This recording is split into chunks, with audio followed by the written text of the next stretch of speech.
Hello students, hope you all are good and studying well at your home. Hi, this is Pooja Mishra again, but today this is the lecture which is going to finish our chapter of civics, that the Indian Constitution. आज हमारा chapter finish हो जाएगा. Today we are going to discuss the last key feature of our constitution, that is secularism. हम secularism जो concept है या जो की फीचर है हमारे इंडियन कॉन्स्टिट्यूशन का, उसको डिस्कस करेंगे और उसके बाद जो क्वेश्चंस हैं उनके बारे में थोड़ा डिस्कस करेंगे, जिनके रिटन आंसर्स आपको नोट्स में मिल जाएंगे. And one more thing is that कि secularism is the last topic for this first chapter of civics. Civics का पहला जो चैप्टर था इंडियन कॉन्स्टिट्यूशन, उसमें तो ये लास्ट टॉपिक है, लेकिन सिविक्स का जो सेकेंड चैप्टर है वो खुद एक यही टॉपिक है. मतलब समझ रहे हैं, सेक्युलरिज्म नाम का एक कंप्लीट चैप्टर है सिविक्स का, जो इससे नेक्स्ट चैप्टर है, चैप्टर नंबर 2. तो now see, class 8 the Indian constitution, secularism is the last key feature of our Indian constitution system. आप लोगों को अगर याद होगा तो in my previous lecture, in our previous lecture we have discussed regarding majority and minority. What is majority and what is minority. क्या majority है और क्या माइनॉरिटी, हम बता चुके थे ना. जो less population that will be termed as minority, more population will be termed as majority. So what is secularism, what is the meaning of secularism. It is not connected with religious matter. Secularism का मतलब ही है वो कोई भी matter हो, कोई भी event हो, कोई भी थिंग हो, कोई भी पर्सन हो जो रिलीजियस मैटर से इंक्लूडेड ना हो या रिलीजियस मैटर के साथ कनेक्टेड ना हो, तो वो कहलाता है सेकुलरिज्म. आपको हो सकता है थोड़ा समझना आया हो. मतलब कि कोई भी पर्सन, फॉर एग्जांपल ऐसे बात करते हैं, if I am a person and this is my personal feeling as well, I am a person being a human being, I don't have any issue with any of the religion, any of the caste as well. मतलब कि मुझे वैसे इसमें cast नहीं, सिर्फ religion आता है. Being a person, being a human being, अगर हमें कोई फर्क नहीं पड़ता कि my friends are from Hindu religion or from Muslim religion or from you can say Sikh religion, they are Christian. It doesn't matters to me. It means I am a secular person. मैं क्या हूँ, एक secular person हूँ.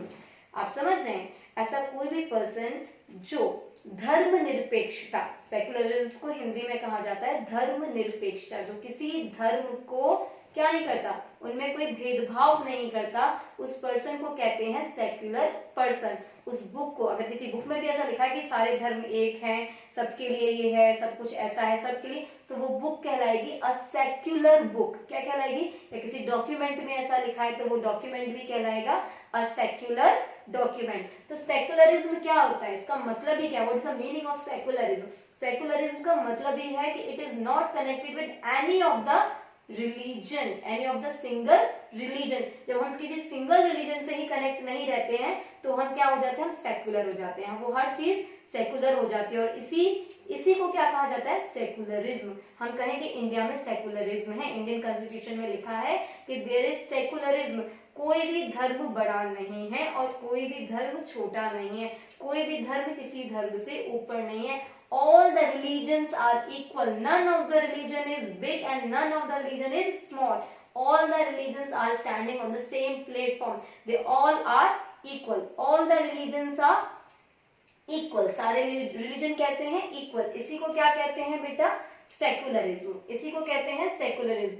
Then what is secular state. अच्छा, एक दिन आपको याद होगा हम स्टेट बताए थे. स्टेट मतलब नेशन भी है. स्टेट, नेशन, कंट्री, ये वो है, राज्य वाला नहीं है. स्टेट, नेशन, कंट्री, ये बोला है. So then what is secular state. तो फिर एक सेक्युलर स्टेट या सेक्युलर नेशन क्या होता है, एक सेक्युलर राष्ट्र क्या होता है. हम कहते हैं India is a secular nation. India is a secular nation. India एक सेक्युलर राष्ट्र है, सेक्युलर कंट्री है. So any of the nation, a nation which does not promote any one religion as a nation's religion. अगर कोई country, कोई nation, if a country, a nation which does not promote any one religion as a nation's religion. कोई nation, for example हम कहें India, India नहीं कहता कि हिंदुओं का ही देश है. हालांकि मीडिया और इसमें आप लोग काफी सुन रहे होंगे इन चीजों को, बट हमारे कॉन्स्टिट्यूशन में साफ लिखा हुआ है कि India is a country for all religion, for all religion. हमारे कॉन्स्टिट्यूशन में कहीं नहीं लिखा, तो वो कोई भी नेशन, जो नेशन किसी एक सिंगल रिलीजन को प्रमोट नहीं करता कि यही रिलीजन अच्छा है, यही रिलीजन हमारे कंट्री में रहने लायक है, या हमारे कंट्री के पर्सन सिर्फ और सिर्फ इसी रिलीजन को बिलोंग करेंगे, अदरवाइज वो इस कंट्री में नहीं रह सकते, ऐसा नेशन कभी भी सेक्युलर नेशन या सेक्युलर स्टेट नहीं हो सकता। तो सेक्युलर स्टेट या सेक्युलर नेशन क्या होता है? Any of the state, any of the nation which does not promote any single religion, जब किसी एक सिंगल रिलीजन को प्रमोट नहीं किया जाता तो ऐसा ही स्टेट, ऐसा ही नेशन क्या कहलाता है? सेक्युलर नेशन या secular state. Our India is a secular country. In constitution it is mention all religion are equal, so no religion is given extra benefit और इग्नोर। इसमें दोनों चीजें देखो, बेनिफिट्स और ignore. You can see no religion is given extra benefits और ignore. ऐसा नहीं है किसी एक रिलीजन को बहुत ज्यादा एक्स्ट्रा बेनिफिट्स दिए जाते हो या किसी एक रिलीजन को क्या किया जाता है? इग्नोर किया जाता है। तो वही कंट्री कैसी कंट्री है? That country is a which kind of country? That country will be a secular country. वो कंट्री होगा एक सेक्युलर कंट्री। तो आई थिंक सेक्युलरिज्म आपको समझ में आएगा। What is secularism? in which none of the single religion or its preaching is get promoted। Single religion ही और उसकी प्रीचिंग्स ही, उसको ही प्रमोट नहीं किया जाता, तो उसी को क्या कहा जाता है? सेकुलरिज्म। एक सेकुलर पर्सन क्या है? जो किसी सिंगल रिलीजन को प्रमोट ना करके, उसके लिए जब सभी रिलीजन इक्वल होते हैं तो वो पर्सन हो जाता है सेकुलर पर्सन। कोई बुक जिस बुक में सिर्फ और सिर्फ एक किसी धर्म का प्रचार प्रसार नहीं है, या सिर्फ और सिर्फ किसी एक रिलीजन को प्रमोट करके नहीं बताया गया, वो बुक कहलाती है सेक्युलर बुक। तो सेक्युलर कंट्री में क्या होता है? उस सेक्युलर कंट्री में किसी एक रिलीजन को प्रमोट नहीं किया जाता, उसमें सभी रिलीजन इक्वल होते हैं।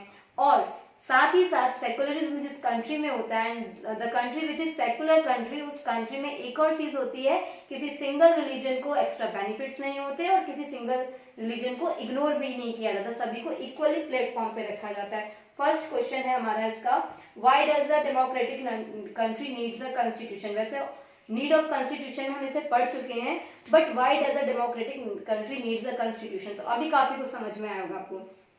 कॉन्स्टिट्यूशन की जरूरत इसलिए है ताकि जो हमारे रिप्रेजेंटेटिव्स हैं, इलेक्टेड मेंबर्स हैं, वो क्या ना कर सकें, हमारा मिसयूज ना कर सके, सिटीजन्स के ऊपर डिक्टेटरशिप ना चला सके। कोई माइनॉरिटी जो है उसे मेजॉरिटी क्या ना कर सके, ओवरड्यू ना कर सके, उसे दबा ना सके, उसे सप्रेस ना कर सके। इसके लिए भी जरूरत है, जिससे हमें राइट्स मिले, जिससे हमें क्या मिले? राइट्स मिले। हर पर्सन के उसमें राइट्स होंगे तो वो कंट्री कैसा होगा? एक गुड कंट्री होगा। तो इसलिए भी कॉन्स्टिट्यूशन की जरूरत है। ये कुछ 2-3 पॉइंट्स है, रिटन आंसर में